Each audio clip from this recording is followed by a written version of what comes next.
हरिशरणं हरिशरणं हरिशरणं। श्री हरये नमः, श्री हरये नमः, श्री हरये नमः। ओम श्री परमात्मने नमः। बोलिए सच्चिदानंद भगवान की जय। भगवान का 3 नाम और तीनों ये मंत्र हैं। जो अभी कहा तो महामंत्र है, सब नाम भगवान के मंत्र हैं। पहला नाम भगवान का है सत्य, जो राम के प्रतीक हैं। दूसरा नाम प्रेम, जो कृष्ण के प्रतीक हैं। और तीसरा नाम करुणा, जो हरि के प्रतीक हैं। सत्य, प्रेम, करुणा और राम, कृष्ण, हरि, इन सभी तत्वों को, इन परमात्मा को, जिनके अनेक रूप हैं, एक होते हुए भी अनेक हैं, ऐसे परमात्मा को सारे जगत में दृष्टिगत करते हुए मैं सभी को प्रणाम करता हूँ। मैं घनश्याम मिश्रा, सोनी हरलाल, जिला गोंडा, उत्तर प्रदेश से आज की कथा आरंभ कर रहा हूँ। श्रीमद् भागवत महापुराण की कथा है, लेकिन बड़ी ही विचित्र है और रहस्यमयी है। भगवान कृष्ण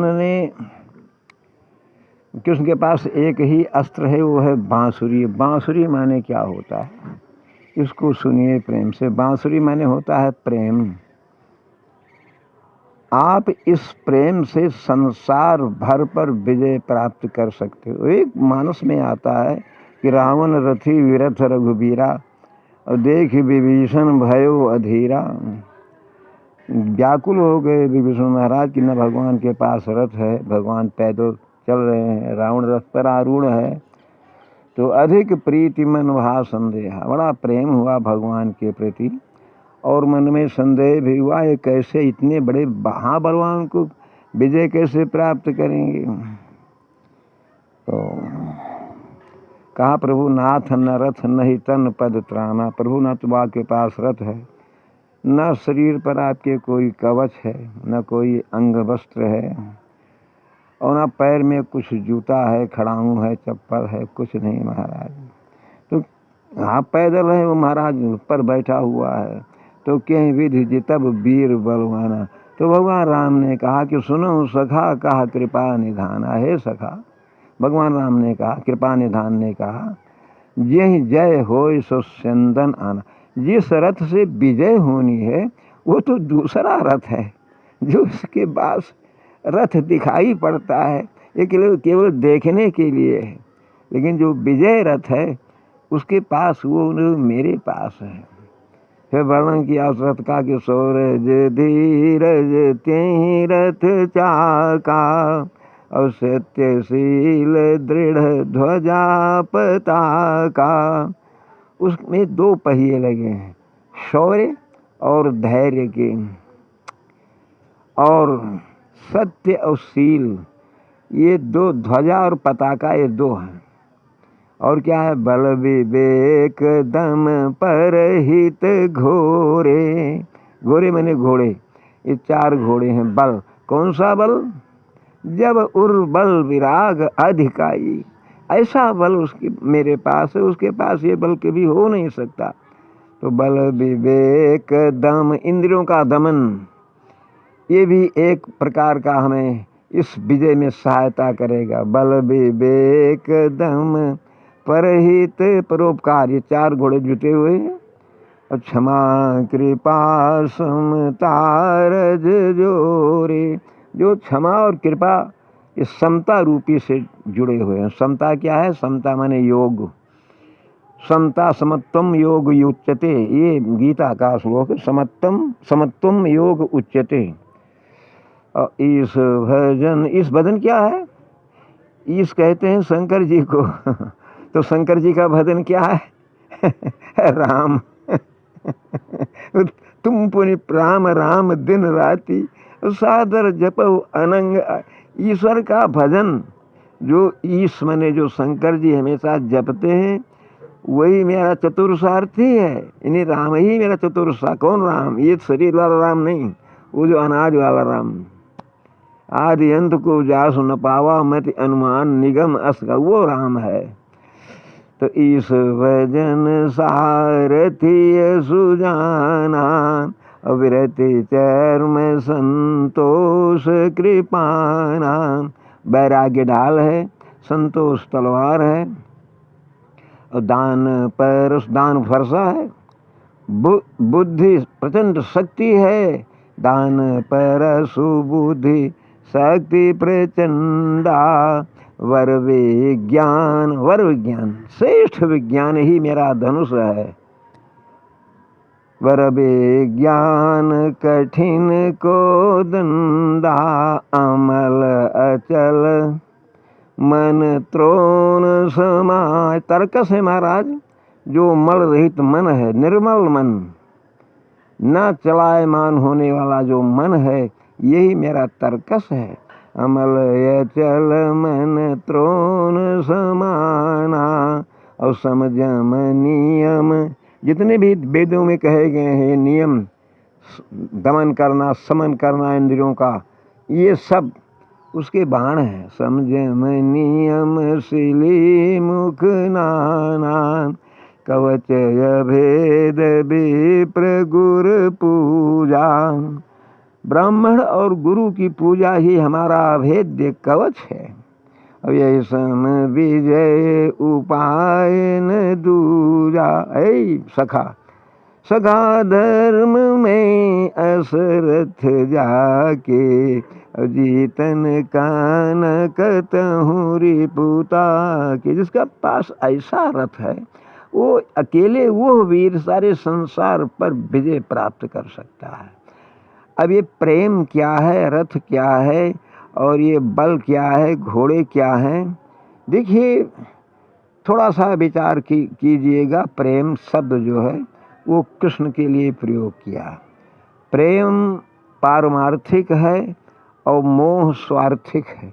मोह जगत का है और प्रेम परमात्मा का स्वरूप है। मोह शरीर का, मोह शरीर से होता है तो हम उसमें एक प्रकार का आनंद करते हैं, ये मोह है। फिर उसके अलग होने पर हम दुखी हो जाते हैं। लेकिन जो प्रेम रूपी आनंद है, उससे हम अलग हो नहीं सकते। जैसे थोड़े समय के लिए समझा जाए कि चावल में कोई गेहूं मिला दे तो उसको निकाला जा सकता है, वो निकल सकता है। लेकिन अगर आटे में धूल मिला दिया जाए तो निकलना मुश्किल हो जाएगा। दूध और पानी, दूध में पानी मिलाया गया, लोग पानी मिलाकर बेचते हैं, सब लोग जानते हैं। तो पानी पहले 10 रुपया किलो भी कोई ले नहीं सकता था। लेकिन जैसे उसने प्रेम किया, सच्चा प्रेम हुआ, मिल घुल गया, अब उसको कोई निकालने वाला है नहीं, वो निकल सकता नहीं, तो उसकी कीमत भी, उसका महत्व भी बढ़ गया। वो भी 40-50 रुपया किलो बिक जाएगा, क्योंकि उसने किसी से प्रेम किया है और प्रेम करके घुल मिल गया है, वो निकलेगा नहीं। हमारा तो यहाँ मोह है, हम तो अपना स्वार्थ सिद्ध करके वहाँ से हटना चाहते हैं, भागना चाहते हैं, इसलिए हम सफल नहीं हो सकते हैं। तो मोह, प्रेम शब्द हमेशा दे रहा है, हमेशा देगा, और मोह शब्द हमेशा लेने की इच्छा करता है, कभी देता नहीं। मोह तो लेना जानता है, देना तो जानता नहीं। तो गोपियों का प्रेम था कृष्ण के प्रति, मोह नहीं था। सुदामा का नाम सुदामा है, सुदामा सुंदर दाम वाला। हम लोग सब कुदामा हैं। हमारे पास जो दाम है वो अच्छे जगह नहीं लगाएंगे, हमें उससे अभिमान होगा, हम उसको बुरे जगह लगाएंगे, घमंड आएगा, हमारा है। तो हम कुदामा, सुदामा जी, उनके पास जो दाम है, जो धन है, वो बहुत ही सुंदर है। और कौन सा दाम उनके पास है? इतने गरीब, उनके मस्तक में लिखा हुआ था श्री क्षय, यानी तुम हमेशा ही, लक्ष्मी तुमसे नाराज रहेगी, लक्ष्मी का नाश हो जाएगा, तुम्हारे किनारे नहीं आएगी लक्ष्मी, यानी धन का नाश। अब उनके पास कौन सा धन है? उनके पास धन तो यही है, पायो जी मैंने राम रतन धन पायो, पायो जी मैंने राम रतन धन पायो।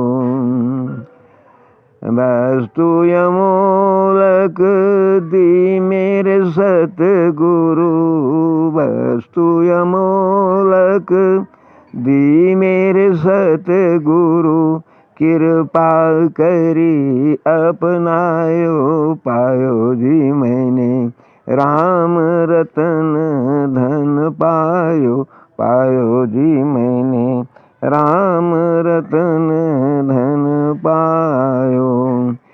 खर्चे न खूटे चोर न लूटे, खर्चे न खूटे चोर न लूटे, दिन दिन बढ़त सवायो, पायो जी मैंने राम रतन धन पायो, पायो जी मैंने राम रतन धन पायो।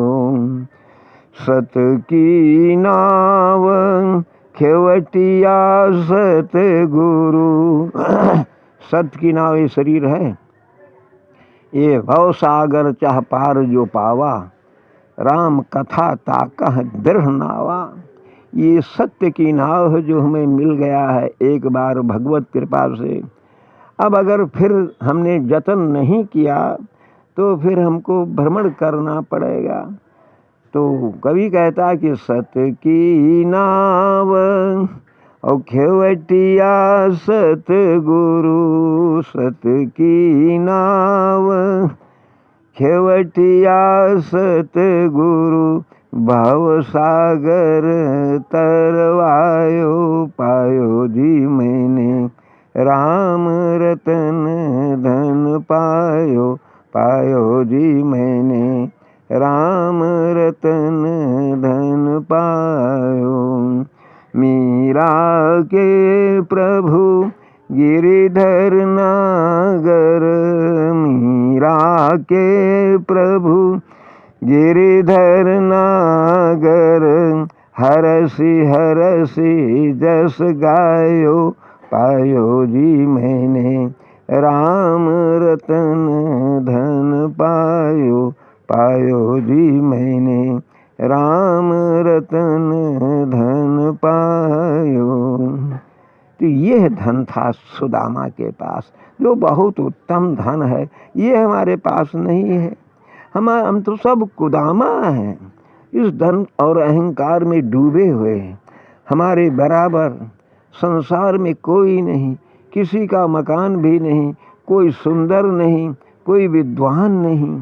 हम सब अहंकार में डूब करके इस मिट्टी के शरीर जो हमेशा एक कच्चे घड़े के समान पानी में धीमे धीमे घुल रहा है, और कभी ये घट फूट जाएगा, हम जान भी नहीं पाएंगे और चला जाएगा, लेकिन ये धन हमारी किसी काम का आएगा नहीं।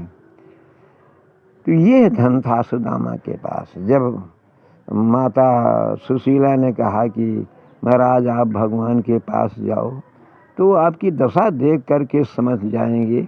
तो कहा देखो सुशीला, मैं मांग नहीं सकता हूँ, मांगने से प्रेम कम हो जाएगा। देखिए, मांगने से प्रेम कम हो जाता है। किसी से मांगो मत, भूखे रहो, अच्छी बात है, वो भी भगवत कृपा का अनुभव करो, भूखे रहो। जो कुछ प्रारब्ध में होगा वो तुम्हें अवश्य मिलेगा, अवश्य मिलेगा। भगवान दे करके रक्षा करेंगे। लेकिन तुम अगर मांगते हो तो ये बड़ा अन्याय करते हो। मांगने के लिए तुम यहाँ थोड़े आए हो। तो कहा महाराज, तो फिर कहा मैं उनको दूंगा, है कुछ नहीं और देने की इच्छा बड़ी प्रबल है, मैं कन्हैया को दूंगा। अब कन्हैया के पास तो 3 लोक की संपत्ति है। और रुक्मिणी से कहते हैं, रुक्मिणी देखो मेरा भक्त कि कल्पना क्या है, मन में उसके विचार क्या है। वो कहता है मैं मांगूंगा नहीं, मैं उनको दूंगा। अब इस पर विचार करो, उनके पास तो कुछ भी नहीं है लेकिन देने को तैयार हैं सुदामा जी। क्या देंगे? उधर भगवान कृष्ण क्या लेंगे? उनके पास तो सब कुछ है, लेता तो वही है जिसकी झोली खाली होती है। और जब सब भरा हुआ तो भगवान लेंगे क्या? तो कहने हम कुछ लेकर जाकर अपने मित्र को देंगे, मांगेंगे कुछ नहीं। तो कहा जाओ तुम्हारी दशा देख करके वो अवश्य ही कृपा करेंगे। महाराज सुदामा जी तैयार हुए, पड़ोसन के यहाँ से कुछ चावल वावल लेकर उनकी स्त्री, जैसा वर्णन है, आई और एक कपड़े में बांध दिया। वो भी कपड़ा एक चिथड़ा है, कपड़ा है, फटा हुआ है और कुछ है नहीं। बस सुदामा के पास एक पाव चावल है। सुशीला ने कहा स्वामी आधा रख दो, बच्चों को घोल करके गरम करके पिला दूंगी। कहा सुदामा देगा तो कृष्ण को अपनी पूरी संपत्ति देगा, मैं आधा नहीं दे सकता हूँ, अपनी पूरी संपत्ति कृष्ण को दूंगा। अब विचार कीजिए, यहाँ पूरी संपत्ति सुदामा की कितनी है? एक पाव चावल।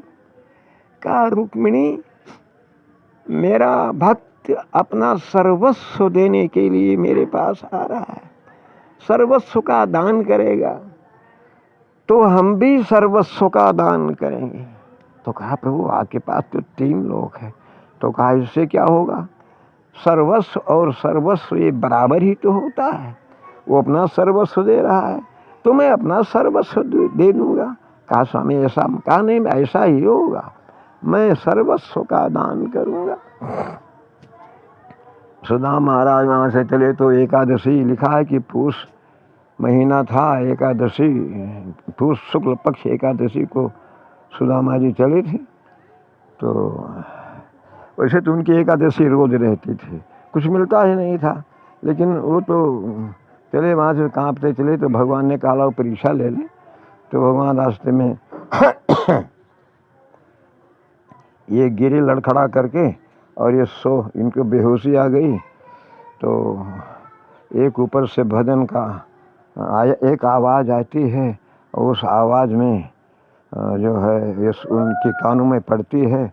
उसमें वो ऐसा भजन है, कहा है कि प्रेम नगर मत जाना मुसाफिर, प्रेम नगर मत जाना मुसाफिर। प्रेम नगर मैंने हुआ जहाँ प्रेम है। कौन सा प्रेम नगर? द्वारिकापुरी। प्रेम नगर मत, या प्रश्न या कृष्ण, कृष्ण कृष्ण ही प्रेम है। प्रेम नगर मत जाना मुसाफिर, प्रेम नगर का पंथ कठिन है, प्रेम नगर का पंथ कठिन है। ऊंचे शिखर ठिकाना मुसाफिर, ऊंचे शिखर ठिकाना मुसाफिर, प्रेम नगर मत जाना मुसाफिर। अब क्या कहा? प्रेम नगर की सुंदर परियां, प्रेम नगर की सुंदर परियां, सब जग देखी लुभाना मुसाफिर, प्रेम नगर मत जाना मुसाफिर। ब्रह्मानंद कोई बिरला पहुँचे, ब्रह्मानंद कोई बिरला पहुँचे, तू पावे पद निर्वाणा मुसाफिर, प्रेम नगर मत जाना मुसाफिर। इनके कानों में पड़ा है चौंके। कहा अब नहीं जाऊंगा, अब नहीं जाऊंगा, बड़ा कठिन डगर है, बहुत कठिन, बहुत दूर है, वहाँ जाकर भी फंस जाऊंगा। क्योंकि अभी आवाज़ आई है कि प्रेम नगर की सुंदर परियां, हमको कुछ नहीं चाहिए, हमको तो कृष्ण चाहिए, हम परी क्या करेंगे। लौटे तो फिर बेहोश होकर के गिर गए, भगवान की परीक्षा हो रही, फिर गिर गए और फिर ये बेहोश हो गए। कुछ देर के बाद में इनके कान में एक आवाज और आई, मत सोना मुसाफिर नींद भरी मत सोना, मत सोना मुसाफिर नींद भरी मत सोना, तुम परदेसी भूल पड़े हो। हम सब भूल पड़े हैं, हम सब भूल करके यहाँ आ गए हैं। ये चोरों की नगरी है, यहाँ काम क्रोध लोभ मोह मद मत्सर सब चोर हमको सता रहे हैं। कपट ईर्ष्या असूया सब हमको परेशान करते हैं। तुम परदेसी भूल पड़े हो, तुम परदेसी भूल पड़े हो, ये सब चोरन की नगरी मत सोना, मत सोना मुसाफिर नींद भरी मत सोना, मत सोना मुसाफिर नींद भरी मत सोना। और पल पल छिन छिन ताक लगावे। चोर लोग क्या करते हैं, ये ताक लगाते हैं, एक एक पल पर कि सो जाए तो हम सब छीन लेंगे। पल पल छिन छिन ताक लगावे, और चंपत माल चुका नजरी मत सोना, मत सोना मुसाफिर नींद भरी मत सोना। तेरी नजर जैसे चुक जाएगी तो माल चंपत चंपत माल चुका नजरी मत सोना, मत सोना मुसाफिर नींद भरी मत सोना। अब अंतिम चेतावनी भगवान देते हैं कि ब्रह्मानंद करो अब तैयारी, ब्रह्मानंद करो अब तैयारी, रैन व्यतीत हुई सगरी मत सोना, मत सोना मुसाफिर नींद भरी मत सोना। उठे कि रात बीत गई। रात बीतने का अर्थ है कि यहाँ ज्ञान में आ जाना। रात्रि अंधकार है और दिन प्रकाश है। प्रकाश माने ज्ञान, अंधकार माने अज्ञान। उठे तो कहा चलना तो बहुत आवश्यक है। आगे गए तो एक नदी मिली जहाँ भगवान श्री कृष्ण मल्लाह बन करके नाव चला रहे थे। तो सुदामा जी का भैया हमें उस पार कर दो। तो कहा कुछ उतराई तुम्हारे पास है? कहा नहीं भैया, तो मैं नहीं जाऊंगा, मेरे पास कुछ भी नहीं है, कोई उतराई नहीं है। तो कहा बाबा ऐसा है कि आज तक तो बोनी हुई नहीं, लेकिन चलो ठीक है, आज हम एक यात्री ऐसे उतार देंगे तो हमें भगवान परमात्मा अवश्य देगा। कि नहीं भैया, हम अब वैसे नहीं जाएंगे। क्या भगवान का नहीं तुमको उतारेंगे। भगवान ने जबरदस्ती बैठा लिया और उस पार कर दिया नदी के, और भगवान वहाँ से अंतर्ध्यान हुए। आगे और गए तो ये फिर गिर गए। तो क्योंकि एकादशी भूखे थे, शरीर में कोई दम था नहीं, तो भगवान विचार किया कि मेरा भक्त यहाँ आना चाहता है लेकिन आ नहीं पाएगा। गरुड़ से कहा तुम उठो और जाकर तुम उसको अपने पीठ पर लाद करके लाओ, यहाँ लिटा दो, सामने हमारे भवन के सामने कर दो। गरुड़ महाराज छद्म भेष में गए और उनको उठाकर पीठ पर बैठाकर लाया, वहीं लिटा दिया। अब जब उठे तो देखा बड़ा सुंदर मकान। तो कहा महाराज ये मकान, ये द्वारकापुरी जाना है तो हमें। कहा महाराज द्वारकापुरी तो है ये आपके सामने। कहा वैसे कोई दूर नहीं थी, लेकिन हमको तो बड़ी दूर लग रही थी और हम बहुत जल्दी पहुंच गए। अब वहाँ नरोत्तम दास की कविता आगे है कि द्वारपालों से कहा भैया हमें द्वारिकाधीश से मिलना है। वो हमारे बचपन के मित्र हैं। वो लोग हंसे कि बचपन मित्रता बराबरी होती है, मित्रता में समता। तुम कैसे एक अवधूत वेश में एक दरिद्र, कहाँ वो 3 लोक के स्वामी। ये सब तो कहानी है, लेकिन जो हमने सुना है वो रहस्य है।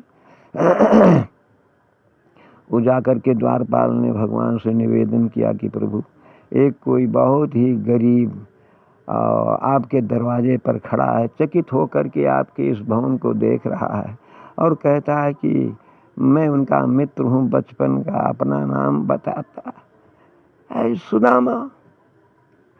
सुदामा नाम सुनते भगवान तो अंतर्यामी, सब जानते। भगवान ने तो उसे बुलाया था। भगवान ने पहले एक साधु का वेश बना करके सुशीला के पास भिक्षा के लिए गए थे। कहा माता भिक्षा दे। माता भिक्षाम में दे। कहा बेटा आज कुछ नहीं है, एक चावल भी नहीं कि तुमको दे दूं। मेरा एक गृहस्थ जीवन बेकार हो रहा है। तो कहा मैया रो मत, मैं तुमसे कुछ मर्म की बात बताने आया हूँ।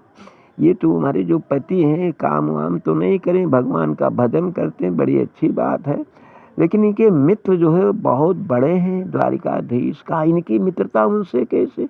कहा एक बार तो चले जाए, कृष्ण भगवान ही बन करके गए थे, उसी से भेजे गए थे। तो भगवान लिखा है कि भगवान इनको ले जा करके और अपने उस पलंग पर जहाँ साक्षात लक्ष्मी जी विराजमान है, उस अंतापुर की जितनी भी स्त्रियां थीं, सब लोगों ने देखा कि भगवान इस अवधूत से कैसे मिल गए। सारी स्त्रियां आश्चर्यचकित हैं। रुक्मिणी कहती वाह प्रभु आप 3 लोक के स्वामी। अरे काहे तुमसे बहुत ही बड़ा है। और उनको ले जा करके बैठाया। सबसे पहले उनके, अब होगा तो आगे बड़ा लंबा हो जाएगा, तो हम संक्षेप में कह रहे हैं। तो आकर के उनके पैर को परात में धोना आरंभ किया। इसमें इतने कांटे गड़े हुए थे, उनकी संख्या भी नहीं मालूम। अब भगवान कांटा निकाल रहे हैं, खून निकल रहा है और भगवान रो रहे हैं। लिखा पानी परात को हाथ छुयो नहीं और नैनन के जल सो पग धोए। हाय सुदामा तू पायो दुख।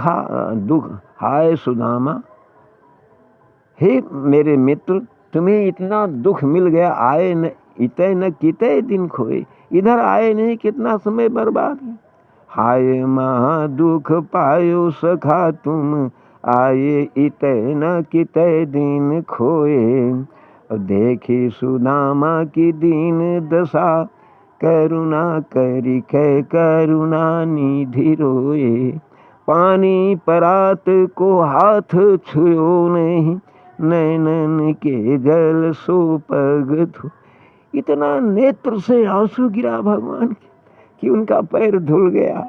अब भगवान लिखा है, डोंगरे जी का स्टेटमेंट है, 7 कांटे को भगवान निकाल दिया। एक कांटा बड़ा अंदर गड़ा हुआ था। रुक्मिणी से कहा रुक्मिणी जल्दी से एक सुई लेकर आओ। एक गोत अंदर कांटा चला गया। सुई लाने में देर हुई और भगवान ने उसको किसी भी प्रकार से अपने दांत से निकाल दिया। दांत से खींच करके कांटे को निकाला। अरे सुदामा कहा महाराज ये क्या करते हो आप, ऐसा कहा महाराज ऐसा क्यों आपने किया। कहा तू मेरा भाग्य है कि आज अपने मित्र को मैं मेरे सामने देख रहा हूँ, उसकी सेवा करने का अवसर प्राप्त हो गया। हाल चाल हुआ। उसके बाद ने कहा महाराज आप जो है आए, सब पूरा घर का गृहस्थ का हाल चाल पूछा।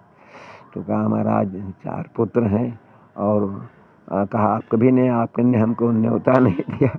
सुदामा बोले महाराज हमारी तो एक ही शादी हुई है, तो न्योता हमने नहीं दिया। आपकी तो 16,108 शादी आपने किया, कभी हमको सूचना नहीं दिया महाराज। हम तो आप तो यहीं रहते महाराज, आपकी शादी में ही हमारा समय कट जाता। भगवान कहा हाँ ठीक है सुदामा। तो देखा तो लिखा हुआ था श्री 6 उनके मस्तक पर कि तुम्हें कभी धन की प्राप्ति, उसको उस लेख को भगवान ने, उस प्रारब्ध को भगवान ने उलट दिया तो क्या हो गया, यक्षश्री यक्ष माने कुबेर के धन, यक्ष माने कुबेर, एक यक्ष था ना, तो यक्ष श्री कुबेर का धन जैसे पलटा तैसे किस्मत पलट गई। और कहा हमारे भाभी ने कुछ हमें अवश्य भेंट में दिया होगा, और वो जो दिया है वो बहुत ही महत्वपूर्ण हमारे लिए है। अगर वो नहीं मिलेगा सुदामा तो अच्छी बात नहीं, तुम तो पहले के चोर हो ना, वो जो आपका स्वभाव है बदला नहीं है। भगवान ने पोटली को खींच करके जैसे एक मुट्ठा खाया, मुट्ठी चावल का प्राशन किया, कैसे तीनों लोक तृप्त हो गए, तीनों लोक तृप्त। 2 मुट्ठी खाया जो, और नीचे वाला लोक है पाताल लोकवासी सब तृप्त हो गए। अब तीसरी मुट्ठी जब उठाने को हुआ, लक्ष्मी ने हाथ पकड़ लिया कि हे श्री निकेतन, अब तो आपने 2 लोक दे दिया इस अवधूत को, अब अपना लोक भी दे दोगे तो क्या होगा, कहाँ रहोगे। कहा रुक्मिणी मेरी इच्छा है कि मैं सुदामा बन जाऊं, अभी मेरा मित्र द्वारिकाधीश बन जाए। ये मेरी इच्छा है कि आज मेरा मित्र द्वारिकाधीश बन करके बैठ जाए, मैं सुदामा की भांति कष्ट सहन करके संसार में विचरण करूंगा। कहा धन्य हो नाथ, धन्य हो नाथ। इस प्रकार से कह करके हमने वो संक्षेप में कहा है। इसको हम लोग भागवत में 2-3 घंटा लगा देते हैं बढ़ा करके, लेकिन ये रहस्यमयी बात, भगवान ने सुदामा को धन तो दिया, ये हम कल सुनाएंगे। सुदामा का धन दिया तो फिर कैसे वापस ले लिया। बोलिए वृंदावन बिहारी लाल की जय।